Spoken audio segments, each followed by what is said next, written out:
Hello guys, I'm Dr. Ranjan, and today the video guys that I'm making here is to address the FMG students, foreign medical graduates, and the exam that we give is FMGE, and as you can see, the title of this video that I have kept is FMG is now or never. And why I have made this title like this, guys, because you know that the next exam is looming. The best way to get out of this mess called as your FMG exam is now, guys, because we don't know what terrains would you have to go through when the next exam comes. Your best bet is the FMG exam now. And this video I'm about to address for a specific population of students who are giving this exam from many times and still they are not able to cross, and they're lingering around a score of 145, 46, 47, 48, 49, but still they are not able to cross that magic mark of 150 numbers, right? So there are many students, and you could correlate to this, that why is it that you are not able to cross that mark? I mean, what could be the reason? And it's but obvious that one question that might have cropped up in your minds is, who is at who is at fault? Are the notes that I made they are at fault? Are the classes, are the teachers are at fault? So it's but obvious we are human, and when we do not taste success, our conscience is crowded with such type of questions, and that is but obvious. But before I answer this question, guys, let me ask you something. Let me ask one question back to you guys, and that is, did your batchmates who attended classes with you, right, all those batchmates, did they cross through these 150 marks? Did they pass this examination? The answer is yes. Most of them they have passed. Which means what? The fault does not lie in your notes, not in your classes, not in your teachers. Where the fault lies? The fault lies in your approach towards the exam. The fault lies in your preparation strategy. So the fault lies within you, not in the resources. So stop hopping from one institute to another institute, from one source of classes to another source, one notes to another notes. The problem is not in the classes or coaching institutes or notes. The problem lies within you, within your preparation strategy, within your approach. So, which means what? What should be my approach? That is the next obvious question that you'll ask me. So that is what I'm here to address you, how to make you cross through that magic mark of 150 numbers, right? Now, before I answer this to you guys, let me tell you one basic thing while preparing for any competitive examination or a screening examination like the FMG. And my advice to you is, guys, be the captain of your ship. What does it mean? It means you have to take control over your preparation and dictate terms to your preparation, not otherwise. Let not your preparation take control over you and dictate terms. Why is it important and what does it mean? I'll give you a simple example. For example, I have given you a simple task of covering 100 kilometers in 10 days. There's a simple task to you, which means what? You make a plan. Obviously, that every day I have to cover 10 kilometers, is only then by the 10th day I would be able to cover 100 kilometers. Right. So every day your aim is to cover 10 kilometers. If you don't do this, suppose if you have not made any plans and you cover whatever you can cover in a particular day. So one day you cover 7 kilometers, another day you cover 8 kilometers, another day 9 kilometers, another day 5 kilometers at your own convenience. And what would happen on that 10th day? You might have to cover 25 kilometers, which is not possible. I get my point where I'm getting to. Which means what? You have to designate yourself how much of the course you have to cover in each day, not only each day, even in each hour. That will keep you on your toes. How can I do this? It's a $1 million question, but the answer is very simple. The answer is timetable. Yes, guys, you heard me right. The answer is timetable. You have to make timetable which will keep you directed, focused towards your goal, so that you know how many mini steps you have to take every day so that you can finally reach to your goal. So how do I make a timetable? So first thing, guys, I'll here take an example. Let us say, suppose the time period is 6 months. So this is a hypothetical situation. You might have 5 months, you might have 4 months. So accordingly, you can adjust your timetable. I'm making a timetable, thinking that I have 6 months to prepare for the exam, and I'm considering that I have done all the classes of 19 subjects. I have the notes, I have been studying, revising, but still I'm not able to cross that 150 marks. So I'll tell you now, how should I prepare to cross that mark with the same set of notes. right? With the same set of knowledge that I have. Now, suppose 6 months is the time I have, that is 180 days approximately, right? Okay, so how do I break this 180 days? So first thing, remember, to begin with, any exam, competitive or screening exam, as you guys give, the most important thing or the most important cause or most common cause of failure is inability to revise or inadequate revision, which means what, revision is an important part. So suppose this is my timeline of 180 days. So this is my first day, this is my 180th day, after which I'll give my exam. So whenever you make a strategy, the first thing you need to do is you need to remove those days which are required for revision. So if I have 180 days, guys, it is prudent to take 45 days for revision because I need 3 revisions. So this is your days for revision where I have to do 3 revisions. So how I'll do those 3 revisions, I'll tell you later. Now, which means what, I have 135 days.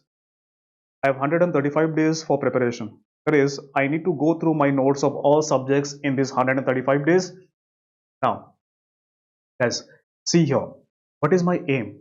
You know that in these 135 days, I have to cover 19 subjects. So the way I'm going to progress in this 135 days, the way I'm going to revise in this 45 days, what is my aim? There is a huge chunk of information, and my aim while I'm preparing is to keep on compressing that information, that I can keep maximum amount of information in that one single day. Now you cannot keep all the information, but maximum, right, on that one single day, and that is what my goal would be directed towards. And how am I going to approach that? So first of all, I'll discuss about these 135 days, then I'll talk about these 45 days, right? So what am I going to do with these 19 subjects in 135 days? I guess I must be clear as to how many days has to be dedicated to each and every subject. So you have to make a timetable. See how, for example, I have these 19 subjects, and for these 19 subjects, what I've done here, for 130 days, I have taken these 19 subjects, 5 days I've left here for buffer, this cushion. So because you'll not have a very good productive day each and every day, plus you might fall ill, you might have some other problems. So you need to forget about these 5 days as if they don't exist, so that you can use them as cushion. Now 130 days which I'm left here with, I've divided them based upon the how many days should be dedicated based upon the weightage of a subject, based upon the volume of a subject. So 7 days each, guys, are given to subjects like anatomy, physio, biochemistry, patho, pharma, micro PSM, whereas 12 days each to bigger subjects like medicine and surgery, OBG 10 days, pediatrics 7 days, whereas 5 days each to the short subjects, skin anesthesia, radio psychiatry, ortho, ENT, FMT, right? So this is not a compulsory thing that these are this exact number of days you have to give, but I'm giving you a feel as to how you need to make a timetable, right? So there can be plus minus 1 or 2 days in these subjects which you can make a timetable based upon how strong you are in a particular subject or how weak you are in a particular subject. So this is the roadmap you have to keep in mind, because if in 7 days I do not complete anatomy, then I will eat away into the space of physiology or pharmacology or pathology. So that should not happen. So you should be clear in your mind, which means what? Now what is my next target? My next target, for example, let me take pharma. My target is to complete pharma in those allotted 7 days, and I cannot do that until and unless I allocate time to each and every topic in pharmacology. So what am I going to do, guys? So suppose I've taken 7 days of pharmacology, and this is one question students, they ask me how many hours one can study or one should study. So how many hours you can study? Maximum is 10 hours a day, and that too you'll get with gradual when you cruise through your preparation, you'll build up that stamina. So let us suppose I have 70 hours, right, for pharmacology. Then what I have to do is, for all those topics in pharma, from G pharma to blood, I have to divide, let us say 6 hours each for G pharma, ANS, CVS, 8 hours for CNS, 10 hours for antimicrobials, because 40 to 50% of questions are from these two topics. And then accordingly 6 hours for endocrinology, 3 hours each for respiratory and blood, and 5 hours for autocoids. So I've basically divided this for the theory part, and I've kept some time, 1 hour or 2 hours for solving MCQs. Now guys, solving MCQs is important. Many students, they fail to realize you cannot pass your MCQ screening exam just because of theory or just because of MCQs. It has to be an combined effort of both theory and MCQ. But guys, mind you, Do not solve MCQs. Do not mug up. So there has to be no mugging up. Do not mug up MCQs. Solve MCQs only because so that you can develop the art of how you can solve an MCQ. Sometimes you might know the answer. Sometimes you might have to rule out the options. Then you're left with two options. Then how to select the best option among the two options. So this is something you develop with a lot of practice, right? So I need to do this practice. So MCQs do for this. Second thing, what happens is, suppose I've studied something in the theory, and when I solve an MCQ related to that theory part, what happens is that theory part, it goes into my long-term memory. Sometimes it happens, guys, right? So this is what I need to do. So now I know that how I can wrap up pharmacology in these 7 days, right? Now, it does not mean that I have to continuously study pharmacology for 7 days. Never do that, because that will create boredom and decrease your efficacy. What is the best way to do is to make a timetable, is combine two subjects. How do I combine two subjects? Remember, try to combine one pre-paraclinical with clinical, and try to combine one weak subject with one strong subject, right? So suppose, for example, pharma is my weak subject and OBG is my strong subject, hypothetically speaking, right? It is the reverse actually. So pharma is my weak subject, OBG is my strong subject. So what I'm gonna do is, guys, I will start my days. So I'll divide 5 hours each, and I'll end my day with the last 5 hours. So 5 hours, 5 hours. I'll start my day with the subject I'm weak in, that is, I'm weak in pharma. So I'll start with pharma. I'll end my day with the subject I'm strong in, that is OBG. Why?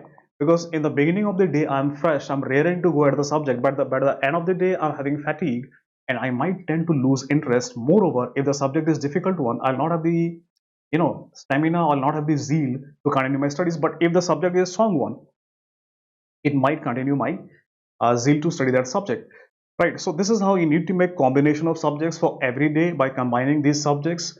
So as you can understand, making a timetable is a very complex thing, but it pays its dividend, guys. You cannot imagine how making this timetable can change your fortune, right? So this is what you need to do. And now the important thing is, guys, see, I told you, right, I have 135 days, then 45 days. So in those 135 days, I'll do a lot of things which will determine how effective my revision would be. So simultaneously, while I'm preparing, I need to prepare for revision as well. What does this mean? It means what, guys? You'll have a bigger revision, then you'll have smaller revision for a few days. In those smaller revision, you cannot revise your entire notes, right? So what I need to do, I need to create small hacks. For example, in microbiology, you know that, guys, bacteriology is a vast topic. Bacteriology is a vast topic, and it's very difficult to squeeze all the information in bacteriology in one place. So what I do, I'll buy a big chart paper, and in that big chart paper, I will classify the entire bacteriology, like gram positive, gram negative, then classify into aerobes and anaerobes, right? Similarly here, anaerobes, anaerobes, aerobes, anaerobes, and within this classification, I'll write down all the bacteria and specific information, which is high yield information. Don't write everything down. Write down what is the appearance, right? Like Chinese pattern appearance, Chinese letter appearance, or post egg appearance. Write down what is the media that is used. So these are the important things which we often forget, which are volatile, right? Which are facts. Write down in that chart paper, so we'll be able to squeeze that entire topic. Similarly, what I can do in pharma is I can make 4 to 5 pages where I'll write down entire drugs of choice. Similarly, what I'll do in case of biochemistry, I'll take 4 to 5 pages where I'll squeeze down the important content like the rate limiting enzymes, number of ATP generated in a particular cycle. So all those things I'll write down separately, guys. Right. So what I'm doing this is I'm preparing for the last lap of revision where I don't have much time, but I still have to revise a lot of content. Now that is when, guys, this is gonna help you, right? Finally, guys, when I'm through my preparation, I've studied those 135 days, my entire 19 subjects, I'll come down to revision, and mind it, how much dent you're gonna make in a competitive exam, it depends upon how strong, how well planned your revision is. Now, usually, how many revisions are adequate, guys? 3 minimum revisions should be done, and how the revision should be planned in an inverted pyramid shape, as I've drawn here. The initial revision has to be for longer days, 30 days, 12 days, and 3 days. So for 30 days, entire 30 days, I'm gonna revise the entire content of 19 subjects, and again you have to make a timetable here as I made for those 135 days. So 30 days, make a timetable for 19 subjects based upon how much time should be allocated, based upon how much time a subject deserves. And similarly, now once you have revised it in 30 days, you will be able to revise it in 12 days. That is possible, humanly possible, right? But you have to revise it faster. At last, I have 3 days. Guys, what I'm going to do is in these 3 days, I'll do something special.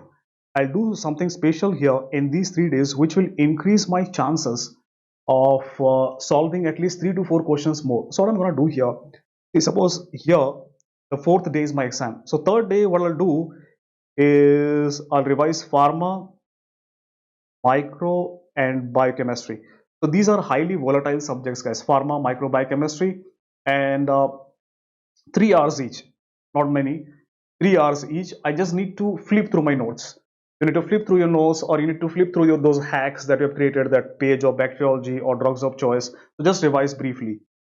Then second day, guys, you can revise here SARP, skin anesthesia radiopsychiatry, 2.5 hours each, 10 hours. I'll revise skin anesthesia radiopsychiatry, and here I will revise OOE, ophtha, ortho, ENT, 3 hours each.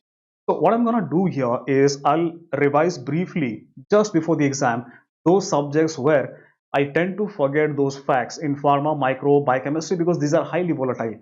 I tend to revise those short subjects which are highly scoring, skin anesthesia, radiopsychiatry, and I tend to revise those short clinical subjects which are also highly scoring, and these are ophtha, ortho, ENT, guys. So if I do this, guys, my chances of scoring a good rank or 150 numbers, to cross that 150 numbers, your chances would be very high. Finally, your job is not yet done. How you need to plan that exam day, guys? You need to solve your question paper in 3 layers.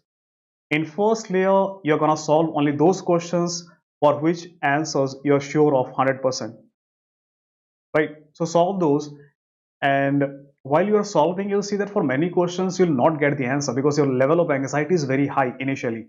But as you'll solve 100 or 120 questions, you'll see that your anxiety level begins to fall. And that is when you go through a second layer, you'll see that many questions which you are not able to solve in the first layer, you'll begin to get the answer. Similarly, go through a third layer, and for few questions, it is not a very high number of questions, but at least 5 to 6 questions, you'll see that even you can find the right answer in the third layer. After that, the most important thing, guys, which students do not realize, is what to do about those 30 to 40 questions. Right, guys, here you know that you have no idea about what is the answer in these 30 to 40 questions. So if you try to apply your logic and solve and mark an answer, there is a probability that you might get 0 marks. But if I go for the same response to each and every question, like either A, B, C, D, choose it. It is based upon your own analogy. What you can do is, some students, what they do is they choose an option which is frequently being marked as an answer in that exam. So, but it does not make a difference. You can choose any of those options. And for those 30 to 40 questions, if you do this, what happens is at least 4 to 5 questions you'll get the right answer. Right. So that is what happens, guys. So even this small hack, this is a very small hack, but this can also take you, if you are going to langer in those 46, 47, 48, even this can take you to the mark of 150. So we don't need a rank here. My aim is to just to cross 150 mark, and I must do whatever is needed to be done for that, right, guys? So these are the hacks which you need to go through, guys, and this is how you should be clear in your head how I should approach, right, to the preparation of the exam, then through the revision part, and then finally how am I gonna approach my exam day. Because until and unless you are not this much of crystal clear, guys, you'll still keep on langering in those 146, 47, 48. If you do this, I promise you, guys, you'll cross through that 150 magical marks. And before I end this video, guys, a simple quote that I wrote many years back for students like you who are buried in their own burden of failures is, you must have heard about a bird called as phoenix.